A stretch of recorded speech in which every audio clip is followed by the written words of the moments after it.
Welcome to Conversations on Sustainability, brought to you by the Department of Recreation and Tourism Management at Vancouver Island University and the World Leisure Centre of Excellence at VIU. Today I'm chatting with one of my favorite people in the world and a former student, Jonny Bierman. Jonny is now I'm not going to get this right, but I want to say director, but I think you're CEO, president, founder, and potentially owner and one-person show of EcoEscape Travel. Two-person show now, but founder. I call myself a content cultivator. Right. So why don't you start us off with this? Tell us a little bit about your background and what got you interested in sustainability and sustainable tourism in particular.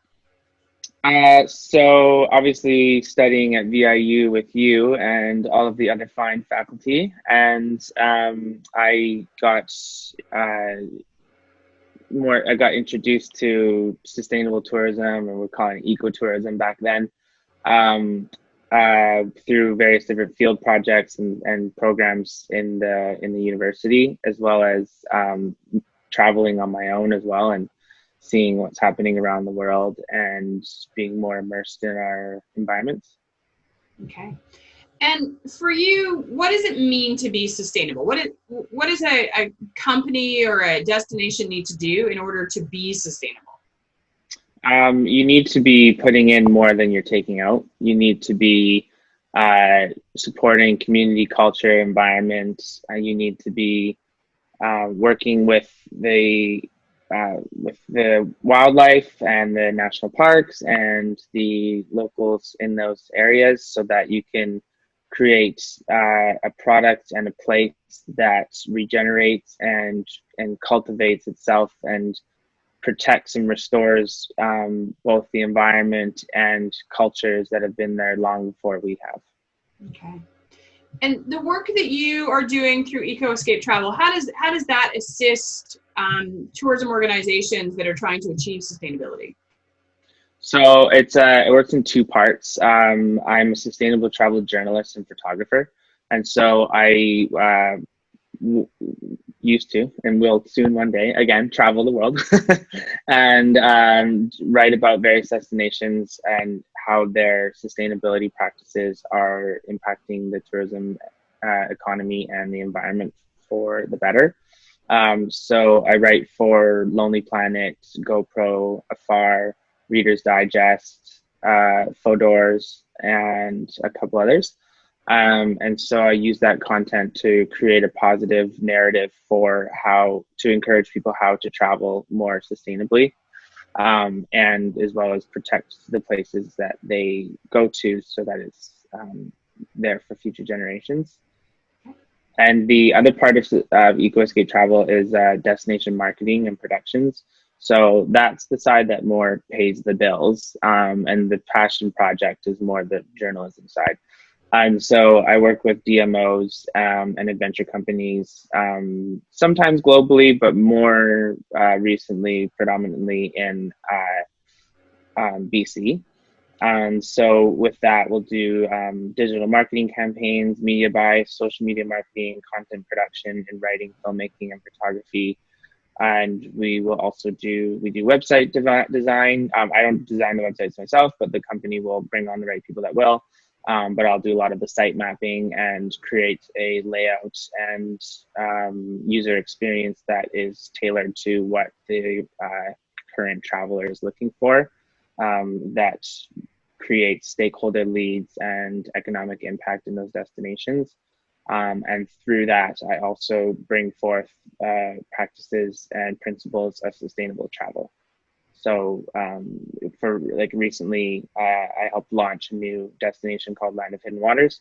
And so responsible travel is at the core of that brand. And so we bring that forth and attracting not all of the visitors, but the right visitors. Excellent. So you're really being able to shine a light on companies that have chosen to do the right thing, but you're also influencing destinations and their membership to sort of more turn towards responsible and sustainable tourism. Yeah, totally. That's really exciting. Now, you talk about responsible tourism and sustainable tourism. What are some of the measures that a consumer could look for to determine whether or not they're making a responsible or sustainable decision? So sustainable and regenerative and responsible travel all have, in my opinion, they have the power to restore those ecosystems and environments that are broken and protect the ones that exist today. And so we can do that by creating sustainable economic impact by going to destinations that are inputting money into the national parks and communities around them. You're supporting products. And I mean, it's pretty easy to find transparency on people's websites these days. If that lodge is supporting the community around it and the environment, and there's a lot of, one of the things that's taking a hit right now is conservation around the world. Because people aren't traveling to lodges and national parks that we're putting money back into the places to protect them to begin with. And so a lot of the times people weren't necessarily going to these places because they were protecting the environments around them. But then once they got to these places, they learned very quickly that their money is actually protecting the places that they're enjoying. Mm-hmm. And my example of Masul Resort, which you can link your students to if you like the GoPro article. Like that's a good example of how all of the money that people were staying at the resort in Indonesia then went to the marine protected area to fund the rangers and the conservation efforts to turn it into one of the most important sustainable travel stories of our time. Mm-hmm. And one of the only places in the world where biodiversity is actually increasing. So when you're traveling around these different destinations, you do want to look out for those types of impacts and different kind of forces and where the money is going, and the value of it all too. It's easy to be attracted by very inexpensive experiences, but sometimes those inexpensive experiences come at a cost to the environment. Yeah, we always have to ask ourselves, who is paying the bill? Because somebody's paying the bill. And it could be the environment, or it could be locals who are largely excluded from the economic, social, and environmental benefits that can accrue from sustainable and responsible tourism. Yeah. Now, you and I have had conversations in the past where you've talked a lot about B Corps. I'm wondering if you could share a little bit about what a B Corp is and why you think being labeled as a B Corp is a good symbol of a company that you might want to take a look at. Yeah, so benefit corporations, they basically work with empowering community, environment, and culture as well. They're a certain means of sustainability certification that you can find anywhere, on coffee to insurance to travel. So the importance of a B Corp is that really that reassurance, or that gold star of approval, I guess you could call it, that shows that this company is valuing its employees. It's valuing where it gets service, where it sources its products. It's valuing the communities it's in and it works with, and it's valuing the environment. And it's quite a prestigious process and lengthy process to go through to get it. But when you get it, it's also, in my opinion, is the highest level of certification you can get in sustainability. Okay. Now, we both know of probably a million different certifications, from green leafs to gold keys, to stamps from various different organizations. Other than B Corp, are there any other sort of third-party certifications that you think are ones that a responsible consumer or somebody who's interested in studying sustainable tourism should be looking at? Yeah, so Green Key is one of them. There's a newer one that I'm seeing come out in the age of COVID called Safe Travels. Have you heard of this? Yeah. Yeah, so I actually need to learn a little bit more about that, but I know a couple of my clients are they were just certified in Safe Travels.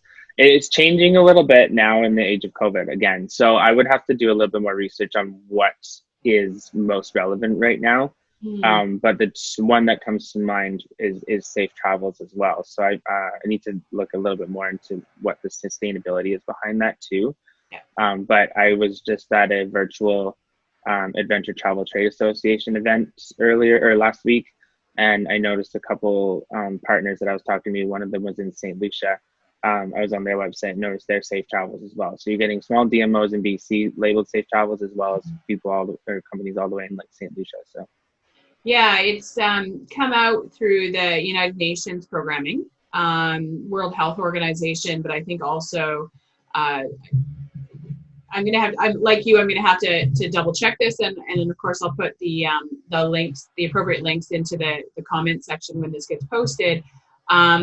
But you're right, a large part of that is how are destinations dealing with the pandemic from a health and hygiene perspective, and promoting that out, because as we both know, the industry has just been absolutely decimated globally by the pandemic. What do you think are the most pressing sustainability issues facing the leisure industry? Well, over tourism was one of them, but I don't know, it might take a little bit to get. I hope we don't return to that. I hope that we learn from this and we manage it in a more sustainable way going forward.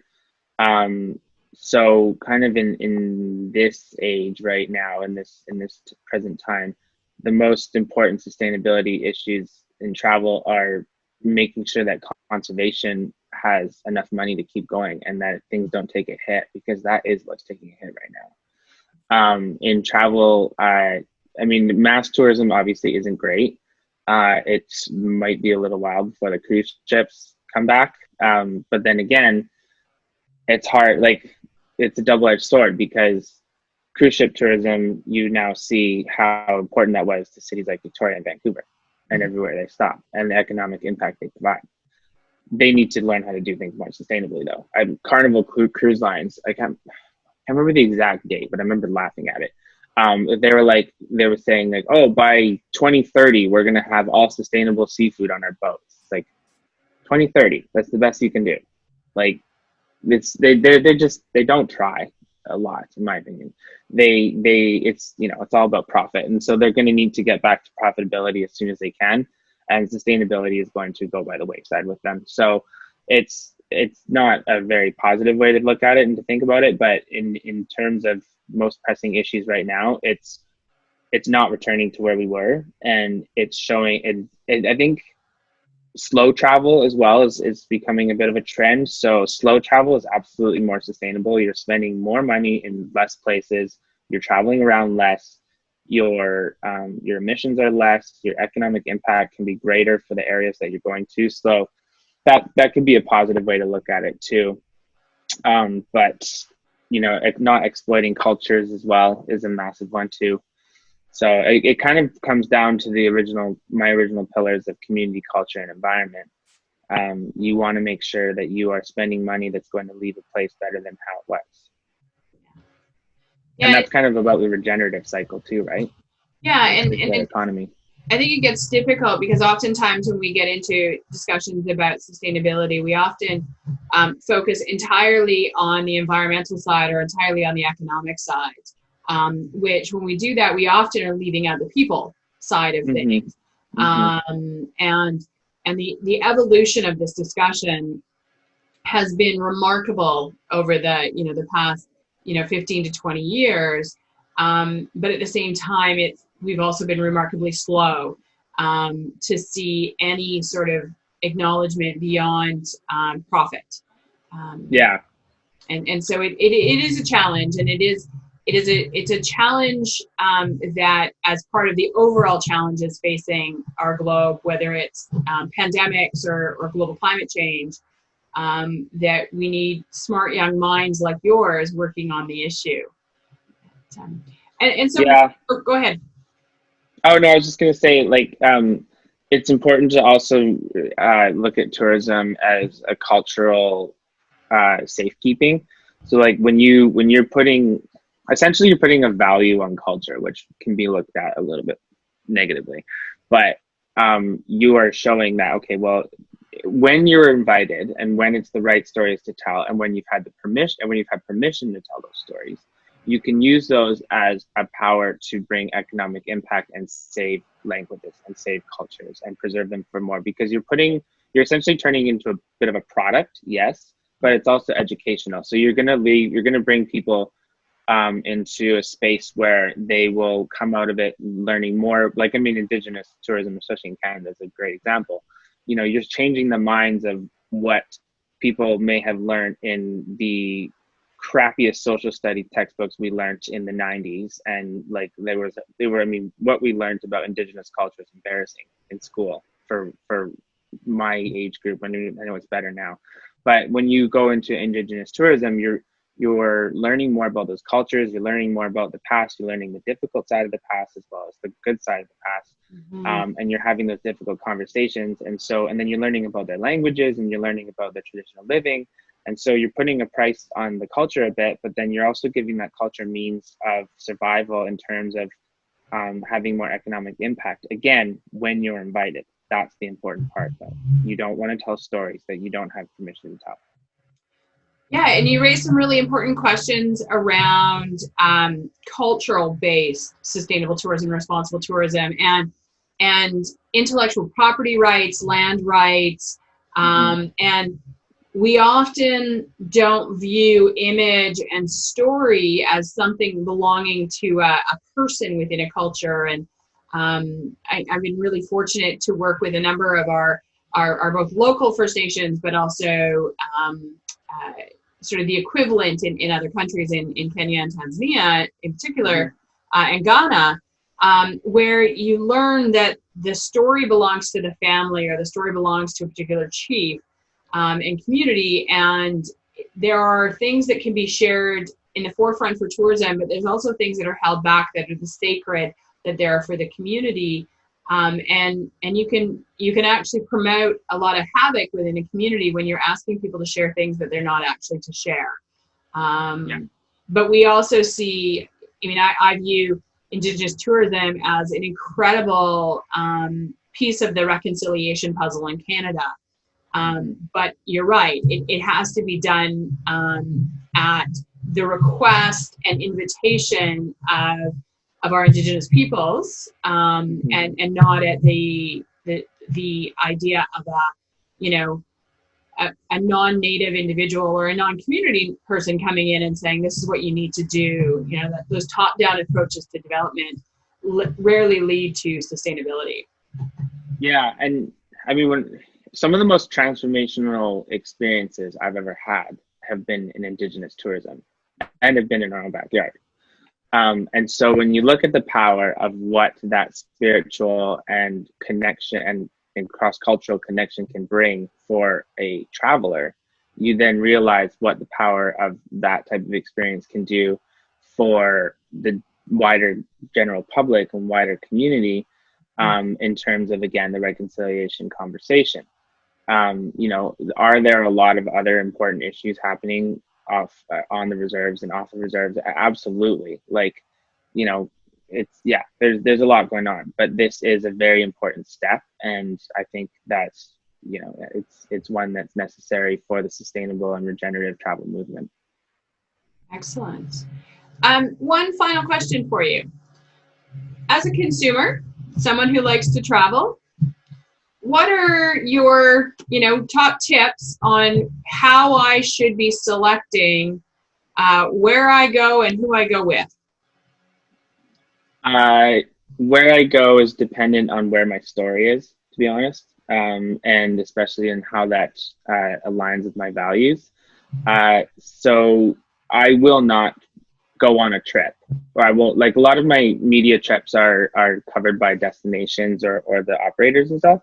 But I will not go on a trip if it doesn't align with my values. And like last year, I went to Peru with REI Adventures, and they invited me for my connections to Lonely Planet. They didn't invite me because of the sustainability focus. So I gave them a laundry list of questions to answer on how that trip relates to sustainability and everything. And then their media company went back to them, and then like, oh, here you go. That's great. Here's the story. I found it already. And then when I got there, everyone was blown away by this incredible indigenous experience we did through the Andes, where we stayed at these backcountry lodges that were basically built.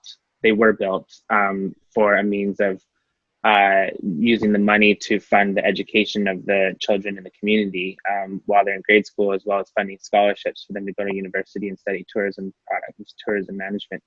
So like there was the multiple stories in there as well. But when I'm going on a work trip, it will depend on where the story is. On a personal trip, it depends on I kind of put them through a brand filter, right? Like I have my pillars and how they align with community, culture, and environment. And I kind of say my brand keeps me behaved. Like if I look at my brand and how this aligns with it, like is this with my values and is it not? Then everyone needs to assess where their values are at, and everything from the choices of things they buy for their home to where they travel. At the end of the day, you want that money and you want that experience to be benefiting more than just you. So you're not going to find me on a Carnival cruise ship. You're not going to find me, I don't know, at an all-inclusive somewhere. Like it's just not where I'm going to be. So choosing your destination based on sustainability, I think, your students are probably going to be a little more adverse to what that's going to look like for them too, being in the industry. But I can speak from experience that the choices you make and the experiences you post about on social media based on your values and ethics will rub off on everyone around you.